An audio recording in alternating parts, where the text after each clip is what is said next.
নমস্কার বন্ধুরা, welcome to ST unique sports. তো সকলকে জানাই রথযাত্রার শুভেচ্ছা। আর সকলেই জানো মোটামুটি যে আমার বাড়ির কাছেই মন্দির। তো আজকে সকালবেলা ঢাকের আওয়াজে সকালটা বেশ ভালোই শুরু হলো, এখনো মাঝে মাঝে ঢাক একটু একটু বাজছে। তো আজকে থেকেই বলতে গেলে দুর্গাপুজোর একটা প্রস্তুতি সেটা কিন্তু অনেক জায়গাতেই শুরু হয়ে যায়। তো আজকে এই ভালো দিনে কিন্তু ইস্টবেঙ্গল তাদের সিজন শুরু করতে চলেছে। প্রথম আজকে তারা সিএফএল এর ম্যাচ দিয়ে 2025-26 সিজন শুরু করছে। সেখানে আজকের ম্যাচ নিয়ে কথা বলবো, কোন কোন বঙ্গ তনয়কে আমরা দেখতে পাবো, প্লেইং 11 কিরকম সাজাচ্ছে বিনো, সেই নিয়ে কথা বলার সাথে সাথে ট্রান্সফার নিউজ যেখানে ম্যাজিশিয়ানকে নিয়ে বড় আপডেট দেওয়ার সাথে সাথে ইস্টবেঙ্গল থেকে কিন্তু এবার প্লেয়ার মোহনবাগানের পথে, সেই নিয়েও আপডেট শেয়ার করা রয়েছে এই ভিডিওতে। তাই ভিডিও শুরু করার আগে একটাই রিকোয়েস্ট, চ্যানেলে যারা প্রথমবারের জন্য এসেছো মনে করে চ্যানেলটাকে সাবস্ক্রাইব করে নিও, তাহলে প্রিয় দলের খেলার সমস্ত আপডেট তোমরা এখানে পেয়ে যাবে। তো চলো আর দেরি না করে ভিডিও শুরু করা যাক। তো আজকে কিন্তু দুপুরবেলা খেলা রয়েছে। এই খেলাটা ইস্টবেঙ্গলের জন্য সব থেকে গুরুত্বপূর্ণ হতে চলেছে, কারণ লাস্ট ইয়ারে ইস্টবেঙ্গল যেরকম খেলেছিল, কোনো ম্যাচ হারেনি, আনবিটেন থেকেছিল সিএফএল এ, এবং তারা তো চ্যাম্পিয়ন। কিন্তু কোর্টের রায়ের অপেক্ষায় ইস্টবেঙ্গল রয়েছে। এখনো পর্যন্ত অফিসিয়ালি ইস্টবেঙ্গলের নাম চ্যাম্পিয়ন হিসাবে ঘোষণা হয়নি। কিন্তু আজকে ইস্টবেঙ্গলের কাছে বড় ম্যাচ এই কারণে যে তারা আজকে দুপুর 3টে থেকে মাঠে নামতে চলেছে। তোমরা সকলেই জানো যে নৈহাটি স্টেডিয়ামেতে কিন্তু আজকে খেলা রয়েছে মেসার্স ক্লাবের সঙ্গে। বহুদিন ধরে ইস্টবেঙ্গল কিন্তু প্র্যাকটিস করছে, কিন্তু কোনো রকম প্রস্তুতি ম্যাচ খেলেনি। আজকে একদম ফ্রেশ একটা প্লেইং 11 বিনো নামাবে এবং সেখান থেকে ম্যাচ জেতার জন্য চেষ্টা করবে। বিনো কালকে জানিয়েছে যে আমাদের প্লেয়াররা, তাদের মধ্যে বোঝাপড়া যথেষ্ট ভালো রয়েছে, লাস্ট ইয়ারের দলটাই রয়েছে, কিছু প্লেয়ার নতুন এসেছে এবং যারা এসেছে তারা খুবই ইম্পর্টেন্ট প্লেয়ার আমাদের জন্য। আর এবছরে বঙ্গতনয় বেড়েছে, তো সেক্ষেত্রে আরও বেশি পরিমাণে কিন্তু বাঙালি প্লেয়াররা সুযোগ পাবে এবং যারাই সুযোগ পাবে তারাই কিন্তু ভালো করার চেষ্টা করবে, সেটা কিন্তু বিনো জর্জ জানিয়েছে। এবং কালকেও জোর কদমে প্র্যাকটিস হয়েছে। আজকে প্রথম ম্যাচ। এবার ম্যাচ দেখবে কি করে অনেকে জিজ্ঞাসা করছিলে।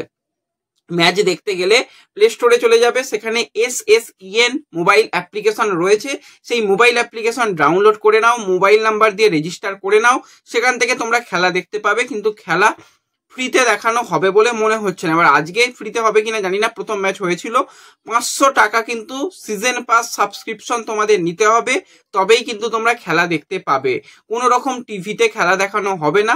এছাড়া তোমরা যাদের স্মার্ট টিভি রয়েছে, যাদের ল্যাপটপ রয়েছে, তারা SSEN গুগলে সার্চ করে সেখান থেকে মোবাইল নাম্বার রেজিস্টার করে খেলা দেখতে পারবে। অসুবিধার কোনো ব্যাপার নেই। আগের দিন আমি ওইভাবে খেলা দেখেছিলাম। এবার আজকে রথযাত্রা, আজকে ইচ্ছা রয়েছে একটু শ্রীরামপুর মাহেশের রথ দেখতে যাওয়ার। তো সেই কারণে হয়তো আমি খেলা দেখার কোনো ব্যবস্থা করতে পারবো না। তা না হলে আগে তোমরা জানো যে সিএফএল এর সময় আমরা সবাই মিলে একসাথে খেলা দেখি, সেই ব্যবস্থা থাকে, সেটা আজকে হবে না, সেটা সম্ভব নয়, এটুকু বলে রাখছি। আর তোমরা এইভাবেই ম্যাচ দেখো, প্রথম ম্যাচ দেখো, যদি ফ্রিতে দেখায় দেখে নাও, না হলে সাবস্ক্রিপশন ছাড়া কোনো উপায় নেই। আর ম্যাচের স্কোর লাইন প্রেডিকশন করতে কিন্তু কেউ ভুলো না যে আজকের ম্যাচের রেজাল্ট কি হবে। যাদের স্কোর লাইন প্রেডিকশন মিলে যাবে তাদের নাম কিন্তু পরবর্তী সময় অবশ্যই শেয়ার করা হবে। তাই সকলে স্কোর লাইন প্রেডিকশন একটু করে যেও। তো এর সাথে সাথে আমরা যদি ইস্টবেঙ্গলের বেস্ট প্লেইং 11 নিয়ে কথা বলি, তো লাস্ট ইয়ারের জেসিনটিকে ইস্টবেঙ্গলের হয়ে সর্বাধিক গোল করা প্লেয়ার, হালকা একটু ইনজুরি রয়েছে, খেলবে না সেরকম নয়, খেলবে, তাকে নিয়ে একটুখানি চিন্তা রয়েছে। বাদ বাকি দল একদম ফিট অ্যান্ড ফাইন রয়েছে।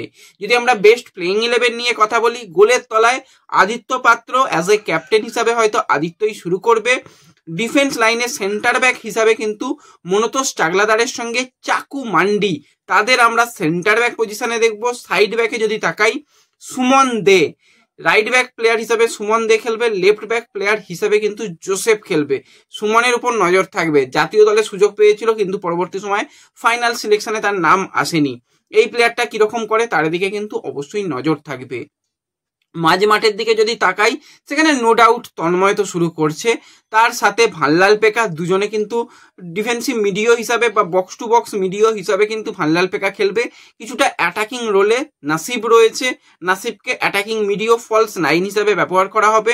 দুটো উইংয়ে একদিকে আমান রয়েছে, অপরদিকে সায়ন রয়েছে, তারা উইং ব্যাক হিসাবে ব্যবহার করা যাবে এবং আপ ফ্রন্টে কিন্তু মনোতোষ মাঝিকে প্রথম থেকে ব্যবহার করা হতে পারে।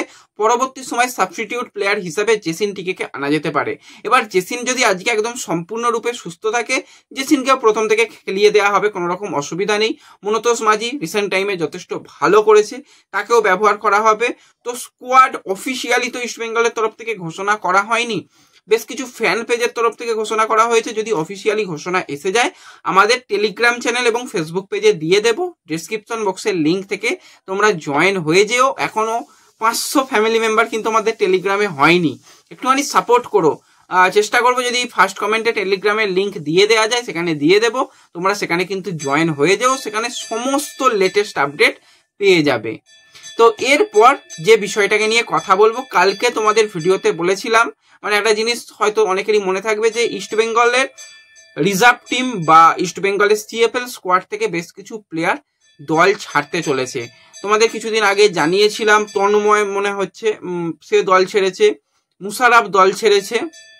এবার কিন্তু গুরুত্বপূর্ণ প্লেয়ার যাকে ফিউচার স্টার ধরা হচ্ছে তাকে ইস্টবেঙ্গল হাতছাড়া করলো।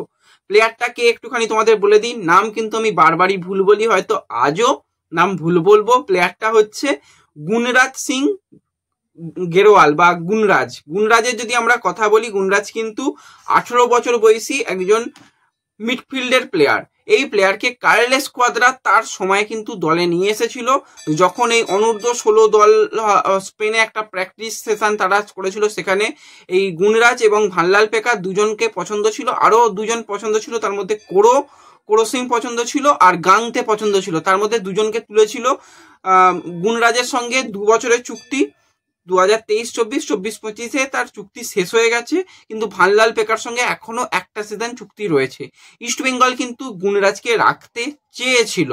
ইস্টবেঙ্গল কিন্তু কন্ট্রাক্ট অফার গুণরাজকে পাঠিয়েছিল যে তুমি দীর্ঘমেয়াদী চুক্তিতে 3 বছরের চুক্তি দিয়েছিল ইস্টবেঙ্গল, যে তুমি থাকো, তোমাকে আমরা ভবিষ্যতে তারকা ভাবছি। এবং এই প্লেয়ারটা ভবিষ্যতে সাহাল বা ব্র্যান্ডন হবে না কেউ বলতে পারে না, এত প্লেয়ারটার মধ্যে কোয়ালিটি রয়েছে। যখনই ইস্টবেঙ্গলের হয়ে খেলেছে ব্রিলিয়ান্ট পারফরমেন্স আমরা গুণরাজের কাছ থেকে দেখতে পেয়েছিলাম।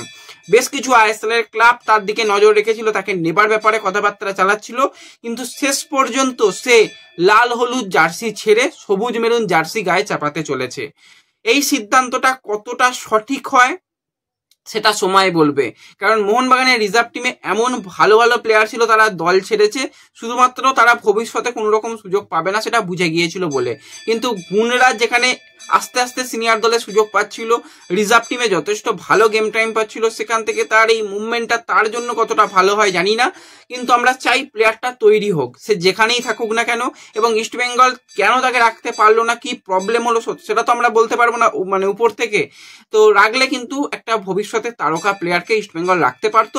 কিছু করার নেই, প্লেয়াররা দল পরিবর্তন করবেই, কে আসবে কে যাবে কে থাকবে তার জন্য কখনোই ইস্টবেঙ্গল মোহনবাগানে কিচ্ছু যায় আসবে না, কিন্তু এই প্লেয়ারে ইস্টবেঙ্গলের হাতছাড়া হলো এটা বলাই যায়। এবং এর সাথে সাথে ইস্টবেঙ্গলের ম্যাজিশিয়ান মাধি তালালকে নিয়ে যদি আমরা কথা বলি, তো এই ফ্রান্সের অ্যাটাকিং মিডিও ইস্টবেঙ্গলের সঙ্গে এখনো একটা সিজন কন্ট্রাক্টেড রয়েছে। কালকে নিজস্ব সোশ্যাল মিডিয়াতে সে ইস্টবেঙ্গলের জার্সি গায়ে প্র্যাকটিস সেশন শুরু করেছে, সেটা কিন্তু স্টোরিতে পোস্ট করেছিল। আমি ভেবেছিলাম হয়তো আজকে কভার করব, কিন্তু পরবর্তী সময় দেখা যায় তার ইনস্টাগ্রামের বায়ো থেকে ইস্টবেঙ্গলকে সরিয়ে দেওয়া, এবং ইস্টবেঙ্গলের একটা বড় মিডিয়ার তরফ থেকে যেটা জানানো হচ্ছে যে মাধি তালালকে কিন্তু ইস্টবেঙ্গল জানিয়েছে যে এখন তোমাকে কিন্তু প্র্যাকটিসে যোগদান করতে হবে না, এখন তোমাকে প্রয়োজন নেই। হ্যাঁ সত্যি, একজন ইনজিওর্ড প্লেয়ার এখানে এসে কি প্র্যাকটিস করবে, সে সেখানে প্র্যাকটিস করছে, সেখানে অনেক ভালো ট্রেনিং করছে, ঠিক আছে সেখানে প্র্যাকটিস করুক, কিন্তু দলও হয়তো তাকে ভবিষ্যতে প্ল্যানিং এর মধ্যে নাও রাখতে পারে। এটা কিন্তু আমি বলবো যে খারাপ সিদ্ধান্ত, কারণ মাধি তালাল প্রথম বছর ইন্ডিয়াতে এসে যে পারফরমেন্সটা তুলে ধরেছিল, 24 ম্যাচে 6টা গোল 12টা অ্যাসিস্ট করেছিল, হায়েস্ট চান্স ক্রিয়েট করেছিল সেই সিজনে পাঞ্জাবের হয়ে। পরবর্তী সময় ইস্টবেঙ্গলে যেটুকু খেলেছে সেটুকু কিন্তু তার ঝলক দেখিয়েছে। একজন টিম ম্যান বলতে যেটুকু বোঝায় সেটা, যখন দল হারছে কোনো ব্যাপার নয়। বাদ বাকি প্লেয়াররা কেউ তো জার্সির জন্য খেলে বলে আজকাল মনে হয় না। সেখানে মাধি তালাল মাঠের মধ্যে দীর্ঘক্ষণ বসে থাকা, কোথায় ভুল ত্রুটি খুঁজে বার করা, ফাঁকা গ্যালারির দিকে তাকিয়ে বসে থাকা, এগুলো করেছে। তারপরে সে যতটুকু খেলেছে ফিট প্লেয়ার হিসাবে ব্রিলিয়ান্ট খেলেছে। আমরা এএফসির সময় দেখেছিলাম যে তালাল এবং ডিমির একটা জুটি তৈরি হয়েছিল এবং ডিমিও পরে জানিয়েছিল তালালের সঙ্গে আমার বোঝাপড়া দারুণ তৈরি হয়েছিল। তালালের ছিটকে যাওয়াটা আমার সিজন খারাপ হওয়ার পিছনে অন্যতম গুরুত্বপূর্ণ কারণ। তো সেই তালালকে ছেড়ে দেওয়াটা মনে হয় না ভালো কাজ। এরকম প্লে মেকারকে পাওয়াটা সত্যি খুব চাপের ব্যাপার। রেখে দিতে পারতো এখনো একটা সিজন, পরবর্তী সময় অনেক টুর্নামেন্ট রয়েছে, একটা দুটো টুর্নামেন্টে ব্যবহার করে দেখে নিতেও পারতো। তো দেখা যাক কি আপডেট আসে। এখনই তো ফাইনাল কোনো আপডেট অফিসিয়ালি আসেনি, যদি সেরকম অফিসিয়াল আপডেট থাকে তোমাদের জানিয়ে দেবো। তো এই ভিডিওতে এই আপডেটগুলোই শেয়ার করার ছিল। ভিডিও ভালো লাগলে লাইক শেয়ার করে দিও। চ্যানেলে প্রথমবারের জন্য এলে চ্যানেল সাবস্ক্রাইব করে নিও। তো দেখা হবে পরবর্তী ভিডিওতে। ধন্যবাদ।